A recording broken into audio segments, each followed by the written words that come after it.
Workers, comrades, and all who live by the labor of their hands and minds, you have been taught to believe that the economy is a natural force, like the weather, impartial and inevitable. You've been told that markets are neutral, that prices are fair, that success and failure are personal destinies. This is the greatest lie of bourgeois society.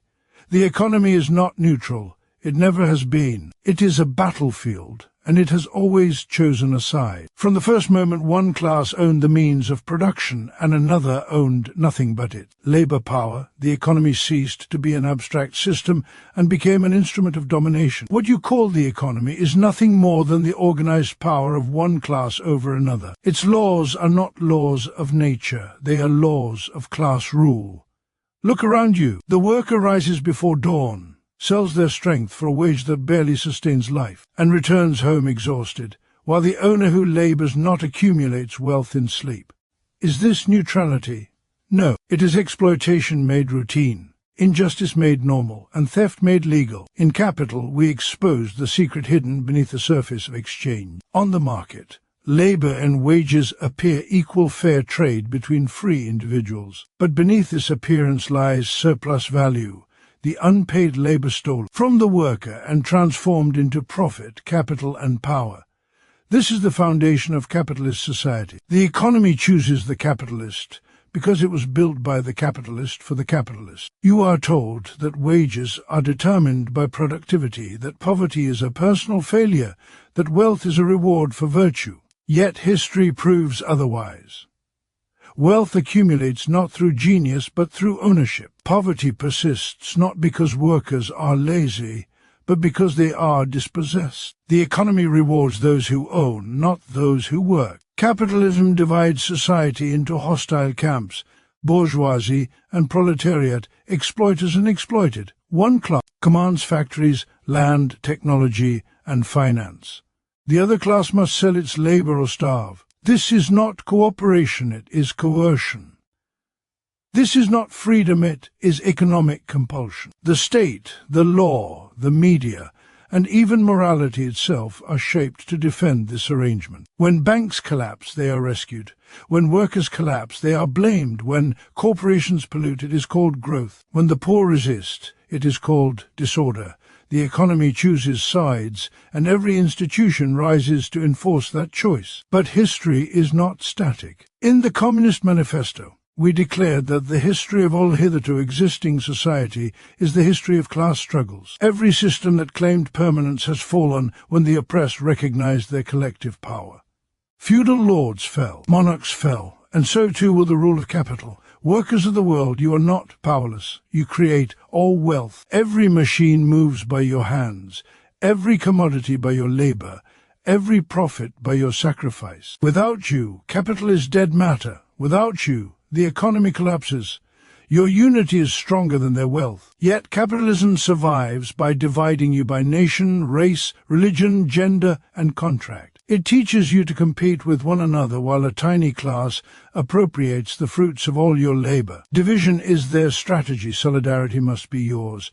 Do not ask for charity from a system that thrives on your deprivation. Do not beg for reforms that leave exploitation intact. The problem is not low wages alone, nor long hours, nor insecure work. It is private ownership of the means of production. As long as production is organized for profit rather than human need, injustice will be reproduced endlessly. The solution is not moral appeals to the ruling class. History shows that no ruling class relinquishes power voluntarily. Liberation comes only when the working class organizes itself as a class, becomes conscious of its historic role, and seizes control of production itself.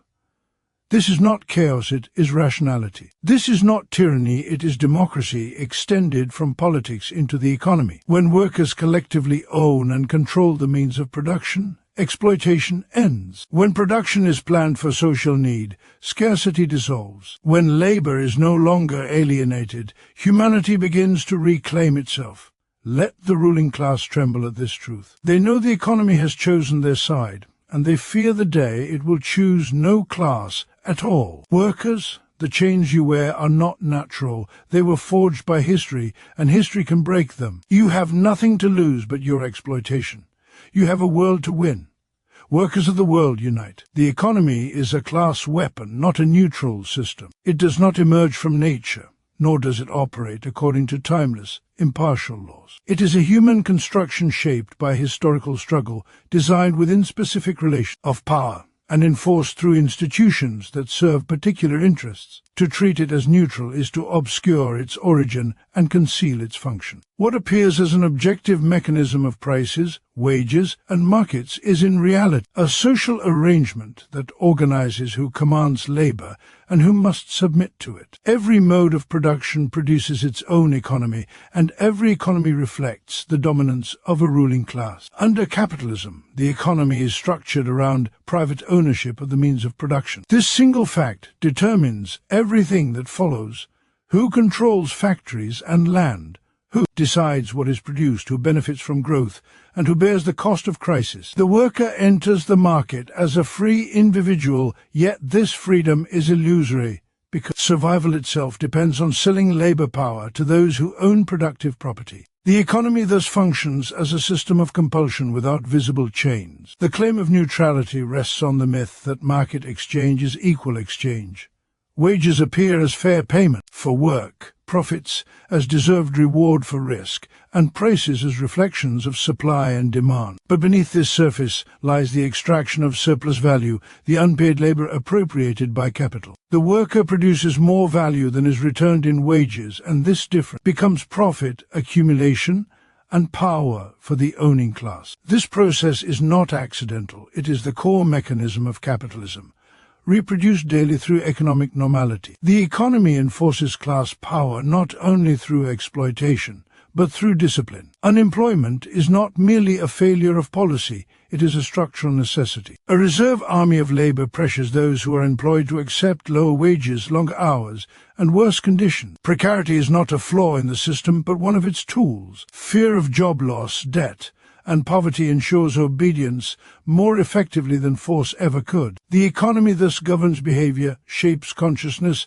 and limits imagination. Even economic crises reveal the class character of the system. When accumulation falters, when bubbles burst, when contradictions intensify, the burden does not fall equally. Workers lose jobs, homes, and security, while capital seeks rescue through the state it claims to oppose. Public funds stabilize private losses, austerity disciplines the poor, and recovery restores profitability rather than justice. Crisis becomes a moment not of transformation, but of reasserted domination. The language used to describe the economy is itself ideological. Terms like efficiency, growth, and competitiveness are presented as universal goals, yet they are measured almost exclusively from the standpoint of capital. Growth that enriches a minority while exhausting labor and destroying social bonds is celebrated. Efficiency that reduces human beings to expendable inputs is praised. Competitiveness that forces workers into a global race to the bottom is framed as progress. The economy speaks in abstractions to hide it. Victims. The state plays a crucial role in maintaining this weapon. Laws governing property, contracts, inheritance, and finance are not neutral frameworks. They codify existing power relations. Police protect property before people. Courts enforce debt with more severity than exploitation. Education systems train workers for compliance while presenting economic outcomes as personal responsibility. The economy and the state operate together, one producing inequality, the other legitimizing it. Capitalism presents itself as the end of history precisely because its economy disguises domination as inevitability. By treating economic relations as natural facts, rather than social choices, it denies the possibility of alternatives. Workers are taught to adapt rather than to question, to compete rather than to unite, to blame themselves rather than the system that exploits them. Consciousness itself becomes a terrain of struggle shaped by economic conditions. The economy is therefore not an external force acting upon society, but a social relation embedded in every aspect of life. It organizes time, determines access to resources, structures family life, and defines worth. Those who control it wield power not only over production, but over the conditions of existence itself. To understand this is to recognize that neutrality is a fiction sustained by those who benefit from belief in it, a fiction that dissolves the moment one examines who commands, who obeys, who profits, and who endures. The consequences of a system that presents domination as order and exploitation as common sense, capitalism, reward, ownership, not labor.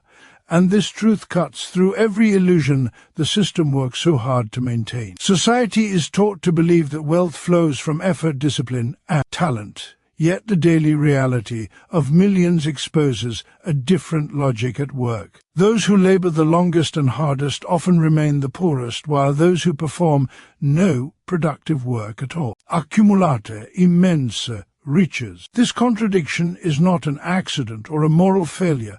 It is the defining principle of capitalism itself. In capitalist society, ownership of the means of production is the decisive source of power. Factories, land, machinery, technology, and capital are monopolized by a small class, whose wealth grows regardless of their personal contribution to production. The worker, by contrast, owns nothing but labor power, which must be sold to survive. This unequal starting point determines all outcomes. No amount of effort can overcome a system in which ownership, not work, is the foundation of reward. Wages are presented as payment for labor, but in reality they represent only a fraction of the value created by the worker. Labor produces commodities whose value exceeds the cost of wages, and this surplus is appropriated by the owner as profit. The worker's exhaustion becomes the capitalist's accumulation. Even when productivity increases through skill or technology, the benefits do not return proportionally to labor. They flow upward to ownership, expanding profits while wages stagnate. The myth of meritocracy is essential to sustaining this arrangement. Capitalism teaches that success reflects personal virtue and failure personal deficiency. This narrative obscures the structural reality that ownership itself generates income independent of labor. Rent, interest, dividends, and capital gains reward possession, not production. The owner profits by existing within the system, while the worker must constantly prove worth through continued submission to labor. Technological advancement further exposes the class logic of capitalism. Machines increase productivity and reduce the need for human labor, yet instead of shortening work hours or improving collective well-being, they are used to intensify exploitation. Workers are laid off, wages are suppressed, and insecurity grows, while owners capture the gains in efficiency. Progress becomes a weapon against those who create it, because ownership determines who benefits from innovation. Even when labor organizes and fights for better conditions, it remains trapped within limits imposed by ownership. Higher wages are resisted as threats to profit. Benefits are framed as costs. Job security is sacrificed in the name of flexibility. The worker's life is treated as an expense to be minimized, while returns to capital are treated as sacred. The economy does not ask what labor needs, it asks what ownership demands. Capitalism also disconnects reward from social usefulness. Essential labor that sustains life care work, sanitation, agriculture, logistics is undervalued or unpaid, while speculative activities that produce nothing of social value generate enormous wealth. This inversion reveals that the system does not measure contribution to society, but proximity to ownership and capital flows. Labor that is most necessary is often the least rewarded. Inheritance further entrenches this logic. Wealth accumulated through past exploitation is passed down, reproducing class power across generations. Those born into ownership receive income without labor, opportunity without effort, and security without risk. Meanwhile, workers are told to work harder within a system already stacked against them. The starting line itself is a product of historical exploitation, yet capitalism presents outcomes as fair competition. Economic crises strip away remaining illusions. When profits decline, labor is sacrificed first. Jobs are cut, wages reduced, protections dismantled, while owners seek bailouts, subsidies, and state intervention. Losses are socialized, gains remain private. Labor absorbs instability, ownership is shielded from it. This asymmetry reveals where the system's loyalty lies. Capitalism does not misunderstand labor, it depends on its exploitation. It does not fail to reward work. It functions precisely by rewarding ownership instead. As long as productive resources remain privately owned, labor will remain subordinate, compelled to produce wealth it cannot control. The dignity of work is incompatible with a system that treats labor as a cost and ownership as entitlement, a system in which human effort sustains accumulation for a few while the many are left chasing survival within structure designed to deny them the full value of what they create. Exploitation is hidden behind free market exchange, concealed beneath the language of equality, consent, and choice that capitalism uses to legitimize itself. On the surface, the worker and the capitalist appear as equals, meeting in the marketplace to exchange labor for wages. Both are said to enter freely, neither coerced, neither dominated. This appearance is essential to the system, because it transforms exploitation from an act of force into a transaction that seems fair, voluntary, and natural. The freedom celebrated by the market is a narrow and deceptive freedom. The worker is free only in the sense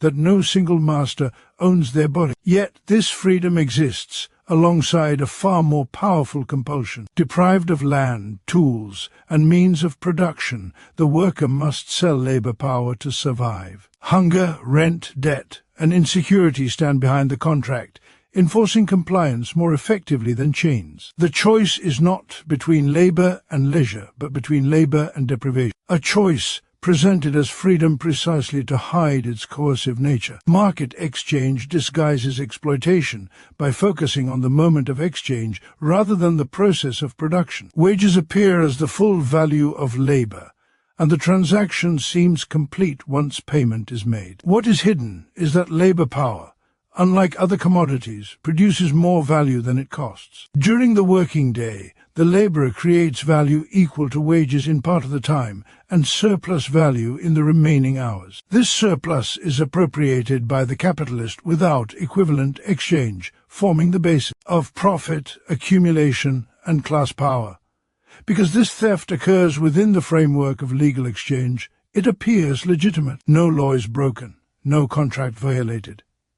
Exploitation becomes invisible because it is normalized. The worker is paid exactly what the market allows, and the capitalist takes exactly what ownership permits. Justice is measured not by human need or social contribution, but by adherence to market rules that were designed to favor those who own over those who work. Competition between workers further deepens this concealment. Isolated individuals compete for jobs, wages, and security, undermining collective resistance and reinforcing the illusion that outcomes are personal rather than structural. When wages fall or conditions deteriorate, the market is blamed as if it were an external force rather than a social relation shaped by class interests. Exploitation is thus experienced as misfortune, not injustice. The language of freedom masks the reality of domination. The worker is free to sell labor, but not free to determine the conditions of production. The worker is free to quit, but not free from the necessity to work for capital. The capitalist, by contrast, enjoys freedom backed by ownership, freedom to hire and fire, to relocate production, to automate, to speculate, and to withdraw investment, all while remaining insulated from the consequences borne by labor. This asymmetry is raised in the market narrative of equal exchange. Commodity fetishism plays a central role in this concealment. Social relations between people appear as relations between things. Wages, prices, and profits seem to arise from the properties of commodities rather than from human labor and power relations. The worker confronts the product of labor as something external and alien, owned by another, while the capitalist confronts labor as a cost to be minimized. The true relationship between exploiter and exploited dissolves into abstract economic categories. Even time itself becomes a commodity, bought and sold in measured units that obscure lived experience. The working day is divided into paid and unpaid labor, but this division is hidden within the wage. The worker experiences exhaustion without seeing the boundary where exploitation begins. The capitalist experiences profit without witnessing the human cost embedded in every commodity. Exchange completes the illusion by severing cause from effect. Global markets extend this concealment across borders. Workers in different countries are set against one another through wage competition, while exploitation is dispersed and anonymized. Consumers encounter cheap goods without seeing the labor conditions that produce them. Responsibility is diluted across supply chains, and exploitation becomes abstract outcome of the global market, rather than a deliberate organization of production for profit. The idea of free exchange also neutralizes resistance. If the worker consents to the contract, exploitation appears self-inflicted. Protest is reframed as ingratitude, and demands for justice are dismissed as interference with freedom. The market becomes a moral authority, judging all claims through the lens of exchange value while silencing questions of power, necessity, and human development. What sustains this illusion is not ignorance alone, but material dependence. As long as survival requires participation in the market, its logic dominates consciousness. Exploitation remains hidden not because it is subtle, but because it is embedded in everyday life, reproduced through ordinary transactions that appear harmless, rational, and inevitable, shaping a world where domination presents itself as choice and inequality present itself as fairness within a system that treats the sale of labor as freedom, while extracting unpaid life from those who have nothing else to sell. Division among workers sustains bourgeois power because a fragmented working class cannot recognize itself as a historical force capable of challenging domination. Capital does not rule by strength alone. It rules by separation, by isolating workers from one another and turning shared exploitation into individual struggle. As long as workers see themselves as competitors rather than comrades, the power of the ruling class remains secure, unthreatened by the very masses whose labor sustains it. Capitalism atomizes the worker by design. Each laborer confronts capital alone, negotiating wages, conditions, and survival as an individual rather than as part of a collective body. This isolation weakens resistance, because fear thrives in solitude. The worker who stands alone risks unemployment, poverty, and social exclusion, while the worker who stands with others threatens the smooth operation of exploitation. Division transforms collective strength into personal vulnerability. Economic competition is the primary instrument of this division. Workers are forced to compete for jobs, promotions, and security in a system where scarcity is manufactured to discipline labor. Unemployment and precarity ensure that workers view one another as obstacles rather than allies. The capitalist does not need to suppress solidarity openly when the market itself compels rivalry. Each worker becomes both exploited and enforcer, pressured to accept worse conditions lest someone else take their place. National divisions deepen this fragmentation. Workers are taught to identify with the interests of their nation rather than their class, even when those national interests serve capital alone. Wars are fought, borders are defended, and sacrifices are demanded in the name of national prosperity, while workers on all sides suffer identical exploitation. Patriotism becomes a veil that hides shared material conditions and redirects anger away from ruling classes toward imagined external enemies. Racial and ethnic divisions function similarly, weaponized to justify inequality and hierarchy within the working class itself.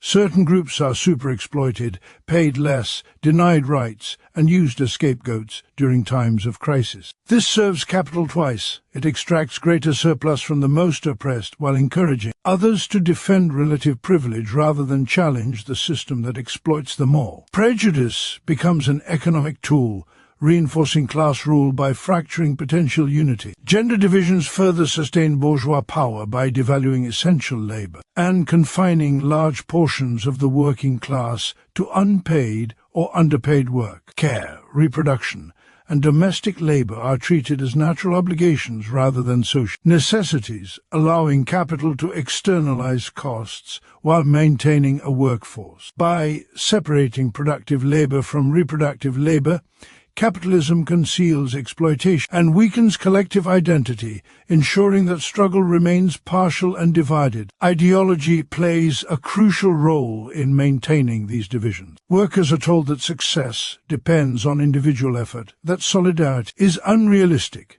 that collective action threatens stability. Media and education systems celebrate competition as virtue and cooperation as inefficiency. Failure is personalized, while structural exploitation is rendered invisible. This Ideological conditioning ensures that workers blame themselves or each other rather than the system that profits from their division. Even with organized labor, divisions are cultivated. Skilled versus unskilled, permanent versus temporary, documented versus undocumented workers are set against one another, fragmenting resistance along lines of status and security. Capital exploits these internal hierarchies to weaken unions, suppress wages, and undermine collective bargaining. Unity is portrayed as impractical, while division is normalized as inevitable. The bourgeoisie, by contrast, understands the value of unity. Despite internal rivalries, capital closes ranks when its power is threatened. Competing firms unite against labor demands, states intervene to protect markets, and ideology aligns to defend property relations. The ruling class acts as a class for itself, while workers are encouraged to remain a class in themselves, unaware of their collective strength. History demonstrates that whenever workers overcome division, bourgeois power trembles. Every gain achieved by labor has been the result of unity forged against deliberate fragmentation. Capital therefore works tirelessly to prevent such unity from taking root, knowing that divided workers negotiate conditions, but united workers challenge systems. Division among workers is not an accident of human difference, but a structural necessity for capitalism. As long as labor remains fractured by competition, identity, and insecurity, exploitation continues uninterrupted. The strength of the bourgeoisie does not lie in its numbers, but in its ability to keep those numbers divided, preventing the emergence of a collective consciousness capable of transforming society. By recognizing that the liberation of each depends on the unity of all, collective ownership is the path to liberation, because it strikes at the root of exploitation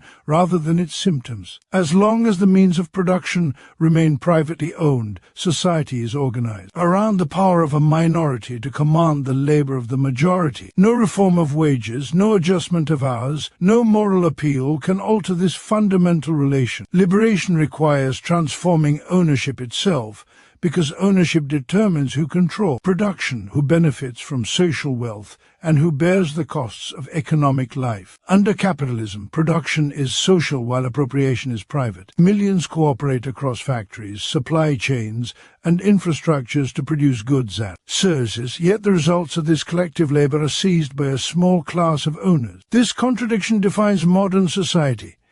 Workers create value together but confront the products of their labor as something alien, owned by others, and sold back to them. Collective ownership resolves this contradiction by aligning production with appropriation, allowing those who create wealth to control it. Ownership is not merely a legal category, it is a social relation of power. To own the means of production is to decide what is produced, how it is produced, and for whose benefit. Private ownership concentrates this power in the hands of a few, turning economic decisions into instruments of domination. Collective ownership disperses this power across society, transforming production from a means of profit into a means of meeting human needs. Decisions cease to be dictated by accumulation and instead become subjects of democratic control. Alienation is one of the deepest wounds inflicted by private ownership. Workers are separated from the products of their labor, from the process of work, from their fellow workers,